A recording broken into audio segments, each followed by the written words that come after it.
नमस्कार, मेरा नाम रुपिन सोनी है और मैं जयपुर से बिलॉन्ग करता हूँ। मैंने मेरी अंडर ग्रेजुएशन यूनिवर्सिटी महाराजा कॉलेज जयपुर से किया है। 2020 के अंदर कंप्लीट हुआ मेरा ग्रेजुएशन। देन मैंने पोस्ट ग्रेजुएशन किया यूनिवर्सिटी ऑफ राजस्थान जयपुर से, और उसके बाद में अभी मैं directorate of economic and statistics Jaipur के अंदर वाईआईपी प्रोग्राम के अंदर इंटर्नशिप कर रहा हूँ।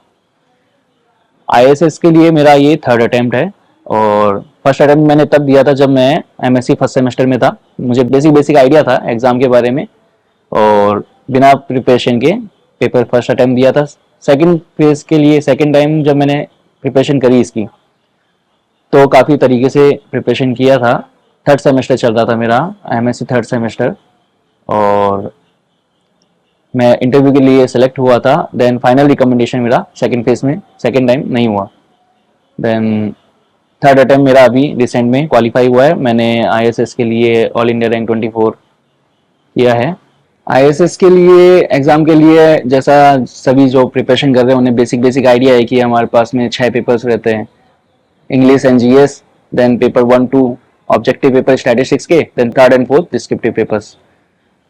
तो सबसे पहले मैं बताना चाहूँगा पेपर 1-2 के बारे में। पेपर 1 एंड पेपर 2 दोनों इंपॉर्टेंट है, और पेपर 1 एंड पेपर 2 के लिए ऑब्जेक्टिव पेपर आपकी बहुत चीज़ों को डिसाइड कर देते हैं। आईएएस के अंदर आपको अच्छा रैंक इम्प्रूव करने के लिए, और मतलब आपको मेरिट लिस्ट के अंदर भी लेकर के आने के लिए बहुत इंपॉर्टेंट रोल प्ले करते हैं।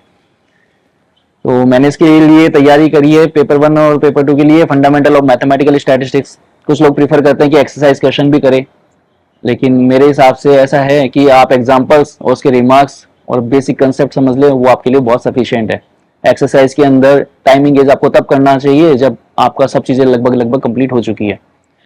उसके अलावा आपके पास में आईएएस के प्रीवियस ईयर क्वेश्चंस होते हैं, काफ़ी अवेलेबल हैं। तो इसी पैटर्न के अंदर एमसीक्यूज, तो वो आपके लिए बहुत हेल्पफुल रहेंगे, करने ही है, वो तो नेसेसरी है, मस्ट है। और गेट का एग्जाम एंड जेम के, सीएसआईआर नेट के, जो भी स्टैटिस्टिक्स से रिलेवेंट, लाइक स्टेट के अंदर जो एएसओ स्टैटिस्टिकल ऑफिसर, इन सब के एग्जाम लगते हैं, वो भी आपको करने हैं।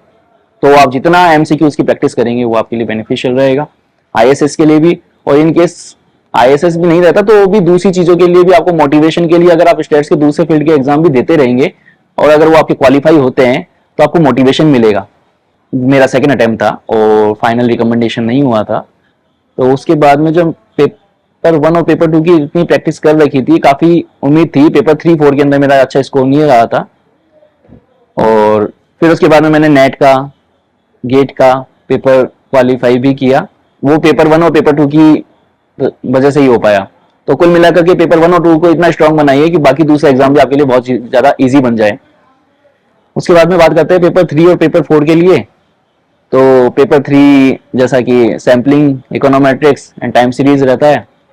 कुछ लोग प्रीफर करते हैं कि तीनों ही प्रीफर किया जाए और तीनों की स्टडी करने लग जाते हैं, लेकिन एक्चुअल के अंदर जब हम पेपर देते हैं तब हमें पता चलता है कि टाइम तो अवेलेबल ही नहीं है इतना, आप पूरा टाइम भी नहीं कर पाते हैं। एक्स्ट्रा मतलब कुछ लोग हैं जो कर सकते हैं, वो करते भी हैं, अच्छे मार्क्स भी लेकर के आते हैं। मेरा इतना नहीं था, और मैं सिर्फ इकोनोमेट्रिक्स और सैम्पलिंग को ही मैंने प्रिपेयर किया था, और उसका फिर मैंने अटेम्प्ट दिया। और पेपर 4 के अंदर एसक्यूसी एंड डेमोग्राफी ऑप्ट कर रखा है। आप चाहे जो जैसा आपको सूट करे वो ज़्यादा सही लगेगा, कि आपको आपकी पता रहेगा कि आपको किस तरीके के पेपर्स के अंदर ज़्यादा इंटरेस्ट है। Like SQC demo theoretical paper रहेंगे, कुछ लोग डिज़ाइन ऑफ एक्सपेरिमेंट और मल्टीवेरिएट ऑप्ट करते हैं, तो वो भी काफ़ी स्कोरिंग रहता है। अगर इन केस ऐसी सिचुएशन रहती है तो मेरा भी रिकमेंडेशन ये है कि मल्टीवेरिएट आपको शायद ऑप्ट करना ही चाहिए। हालांकि मैंने नहीं करा एक बार भी। फाइनल रिकमेंडेशन सेकंड अटेम्प्ट में ना होने के बाद में भी मैंने अटेम्प्ट नहीं किया, क्योंकि मैं प्रेफर करता हूँ कि लिमिटेड चीज़ें ज़्यादा सही रहती है, उन्हें ज़्यादा अच्छे से कर लिया जाए तो ज़्यादा बेटर ऑप्शन है। इंग्लिश एंड जीएस, इंग्लिश तो अगर ऐसा प्रिपेयर नहीं किया तो मैं तरीके से गाइड भी नहीं कर पाऊंगा। हाँ, जीएस के लिए तो ऐसा है कि जीएस के अंदर तो सिचुएशन थोड़ी सी गड़बड़ी रहती है ज़्यादातर स्टूडेंट्स की। तो लास्ट ईयर भी बहुत कम मार्क्स थे जीएस के अंदर, इस बार भी पता नहीं है मार्क्स तो, लेकिन हाँ मैंने जैसे प्रिपेयर किया उसके अंदर मैंने चैट जीपीटी को यूज़ किया, previous year question papers copy paste किया, देन आंसर्स उसने अपने हिसाब से बताए, और रिकमेंडेड क्वेश्चंस मैंने उससे जनरेट करवाए, और उन्हीं को मैंने सिर्फ प्रिपेयर करके गया था। तो मुश्किल से 10, 12, 15 दिन मैंने जीएस पढ़ा होगा और क्वालिफाइंग मार्क्स के लिए ही करना था। मेन तो फोकस पेपर 1 और पेपर 2 पे ही था।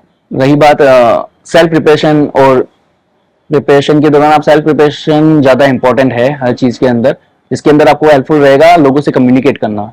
लाइक टेलीग्राम ग्रुप है इंडियन स्टैटिस्टिकल सर्विस का, वो काफ़ी हेल्पफुल है। आप सभी की हेल्प करते हो और आपको भी हेल्प मिलती है। आपको अल्टरनेटिव बहुत तरीके के आंसर्स मिलते हैं वहाँ पे, और अलग अलग तरीके की अप्रोच मिलती है।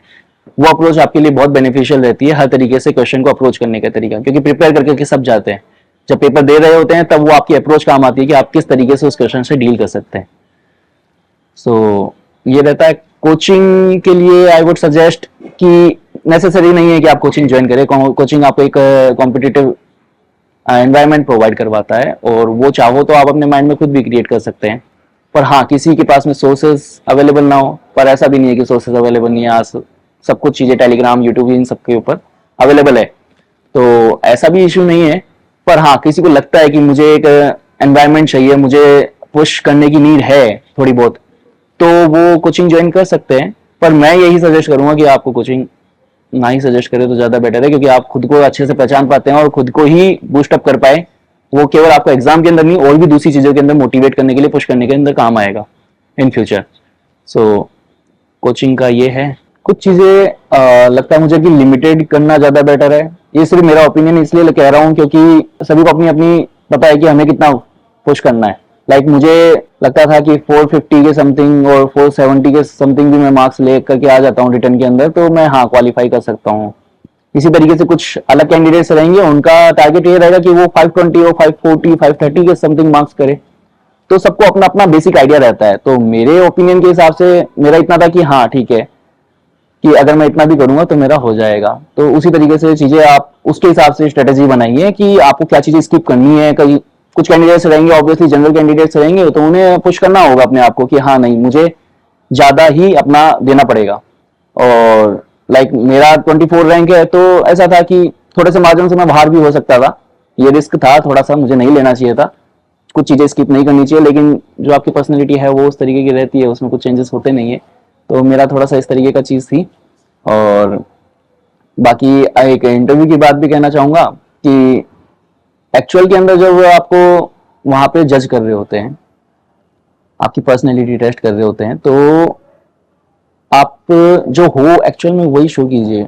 तो हो सकता है कि वो आपको कम मार्क्स दे, तो हो सकता है फिर आप शायद उसके लिए सूट ही नहीं करते हो, तभी वो उस तरीके से आपको जजमेंट देंगे। लेकिन आप शो वही करें, क्योंकि वही आपके लिए शायद ज़्यादा उचित रहेगा। इसके अंदर एक गड़बड़ मेरे इंटरव्यू के अंदर, अभी रिसेंट वाले इंटरव्यू में ये रही कि उन्होंने मुझसे पूछा कि आप न्यूज़पेपर आज का पढ़ा है क्या? मैंने कहा नो सर। और बोला उन्होंने कि कल पढ़ा था क्या? तो मैंने कहा नहीं सर। बोला इन जनरल पढ़ते हो क्या? वो सर बहुत लिमिटेड, बहुत कम पढ़ता हूँ। तो ठीक है, जो एक्चुअल में आप हो, आप वो ही शो करो तो आपके लिए बढ़िया है, क्योंकि ब्लफ करने की नीड नहीं है। और वो प्रोसेस तो खैर बाद का है, लेकिन सबसे सबसे बढ़िया चीज़ तो ये है कि रिटर्न के अंदर ही इतना अच्छे से नंबर ले आए कि इंटरव्यू के कुछ भी मार्क्स आए आपका फाइनल सिलेक्शन हो ही जाए। मैं फाइनली यही कहना चाहूँगा, डीकेटी को थैंकफुल हूँ मैं कि उन्होंने मुझे अपने विचार रखने का मौका दिया। और आप सभी को बेस्ट विशेस। Thank you.